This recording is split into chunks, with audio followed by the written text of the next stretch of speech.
Telugu politics Prajagalam పేరుతో BJP, TDP, Janasena ఉమ్మడి కూటమి అంతా కూడా ఈరోజు మీటింగ్ జరిగింది. దాని గురించి ప్రజానాడిలో జరిగిన కొన్ని విషయాలను మనం చర్చించుకోవాలి.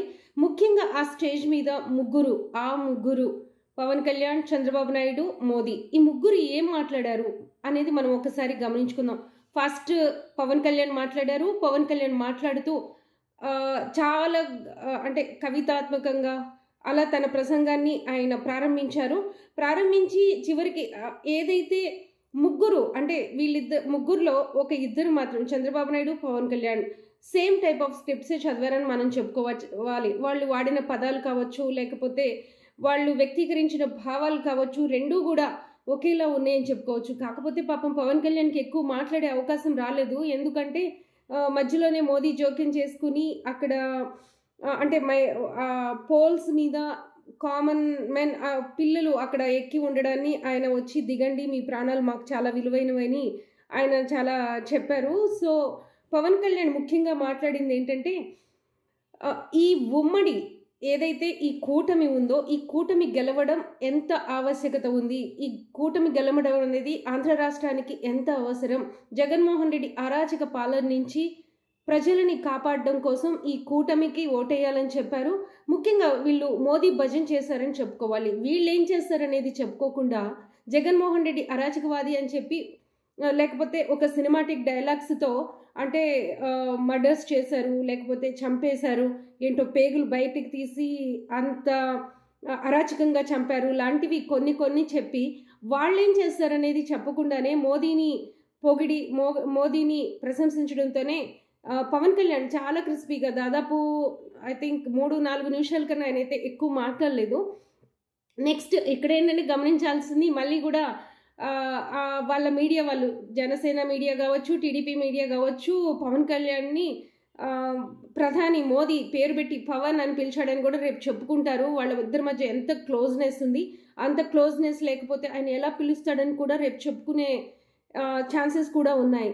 So next Chandrababu Naidu speech తీసుకుంటే మనం ఇక్కడ కూడా అరాచకం, విధ్వంసం లాంటి పదాలన్నీ కూడా చాలా అంటే కష్టమైన పదాలు, అలానే చాలా పవర్ఫుల్ పదాలు, చాలా నెగటివ్ వర్డ్స్ మాట్లాడి ఆయన జగన్మోహన్ రెడ్డి మీద విరుచుకుపడ్డారు. సో ఇంత అరాచకం చేస్తున్న జగన్మోహన్ రెడ్డిని దించడానికి మేము ముగ్గురం కూడా ఏకమయ్యాము. బీజేపీ ఒక విజన్ ఉన్న పార్టీ, ఆయన సామాజిక పరంగా కానీ లేకపోతే అంటూ చంద్రబాబు నాయుడు చాలానే ప్రధాని మోదీని ప్రశంసిస్తూ మధ్యలో హిందీ మాట్లాడుతూ అంటే ప్రధాని మోదీకి అర్థం కావాలనే హిందీలో మాట్లాడుతూ ఆయన ప్రసంగాన్ని కొనసాగించారు. అయితే ఇక్కడ ప్రధాని మోదీని ఈయన ఏదైతే పొగిడారో దానికి వ్యతిరేకంగా 5 సంవత్సరాల క్రితం కూడా అతను ఒక విధ్వంసం, అతను ఇప్పుడు జగన్ ఏదైతే తిట్టారో ఆ రోజు మోదీని అంతకన్నా భయంకరంగా తిట్టారు చంద్రబాబు నాయుడు. ఇంకా చంద్రబాబు నాయుడు ఆయన కుటుంబం జోలికి కూడా వెళ్ళి ఒక కుటుంబాన్ని చూసుకోలేదు, భార్యని చూసుకోవటం చేతకాలేదు, ఇంకా దేశాన్ని ఈయనేం చూస్తాడు, లేకపోతే గుజరాత్ రాష్ట్రాన్ని ఈయనేం చూస్తాడు, ఈయన సీఎం కావడానికి ఇలాంటివి కూడా ఆయన చాలా ప్రస్తావించారు. బహుశా ఈరోజు అవన్నీ గుర్తుండకపోవచ్చు ఆ పార్టీలకి, కానీ మోదీ స్పీచ్లో మనం చూసుకుంటే అవన్నీ గుర్తున్నాయేమో, ఆయనకి ఇవన్నీ మనసులో పెట్టుకున్నాడేమో అనిపించింది. ఎందుకంటే ఎక్కడ కూడా ప్రధాని మోదీ మాట్లాడేటప్పుడు టీడీపీ అని కానీ జనసేన అని కానీ లేకపోతే పార్టీల గురించి ప్రస్తావించడం కానీ ఇవేవీ చేయలేదు ఆయన. ఇంకొకటి ఏంటంటే చంద్రబాబు నాయుడు అంతకు ముందు చేసిన విషయాలను కూడా ఏమీ ప్రస్తావించలేదు. ఇంకొకటి ఏంటంటే డైరెక్ట్గా మోదీ మాట్లాడుతూ చంద్రబాబునే అధికారంలోకి తీసుకురావాలి, ఈ కూటమికి అధికారం ఇవ్వండి, చంద్రబాబు సీఎం అని చేయండి అని కూడా ఎక్కడ ప్రస్తావించాల. ఈయన టార్గెట్ అంతా, మోదీ టార్గెట్ అంతా ఆయనకు కావలసిన మెజారిటీ, కంప్లీట్ మెజారిటీ లోక్సభలో రావటం అనేదే ప్రధాన అజెండాగా ఆయన మీటింగ్ కొనసాగిందని మనం చెప్పుకోవచ్చు. ఎందుకంటే ఇక్కడ జగన్మోహన్ రెడ్డి ఉన్న, చంద్రబాబు ఉన్న, లేకపోతే ఇంకెవరున్నా కూడా ఆబ్వియస్లీ వాళ్ళు బీజేపీకి కేంద్రంలో సపోర్ట్ చేయాల్సిందే. ఇక్కడికి నిధులు తెచ్చుకోవాలన్నా లేకపోతే ఇక్కడ అభివృద్ధి కార్యక్రమాలు చేసుకోవాలన్నా కూడా సపోర్ట్ చేయాల్సిందే. ఈ లాస్ట్ 2019 నుంచి ఇప్పటి వరకు కూడా జగన్మోహన్ రెడ్డి చేసింది కూడా అదే. జగన్మోహన్ రెడ్డి చాలా సందర్భాల్లో చెప్పారు, ప్రత్యేక హోదా గురించి కానీ లేకపోతే రాష్ట్రానికి వచ్చే ప్రాజెక్ట్స్ విషయంలో కానీ ఎందుకు గట్టిగా అడగలేకపోతున్నామో అన్న విషయాన్ని ఆయన చాలా స్పష్టంగా చెప్పారు. వాళ్ళకి అక్కడ కంప్లీట్ మెజారిటీ ఉంది. కొన్ని సందర్భాల్లో అయితే ఆయన కొద్దిగా మొహమాట పడుతూ కూడా జగన్మోహన్ రెడ్డి చెప్పారు, అప్పుడప్పుడు నేను అనుకుంటున్నాను వీళ్ళకి అంత మెజారిటీ రాకుండా ఉంటే బాగుండేది బీజేపీకి, కనీసం మన విష్ అన్న అంటే రాష్ట్రానికి కావాల్సిన కొన్ని విషెస్ అన్న మనకి నెరవేరేవి అని చెప్పి కూడా జగన్మోహన్ రెడ్డి చాలా సందర్భాల్లో ప్రస్తావించారు.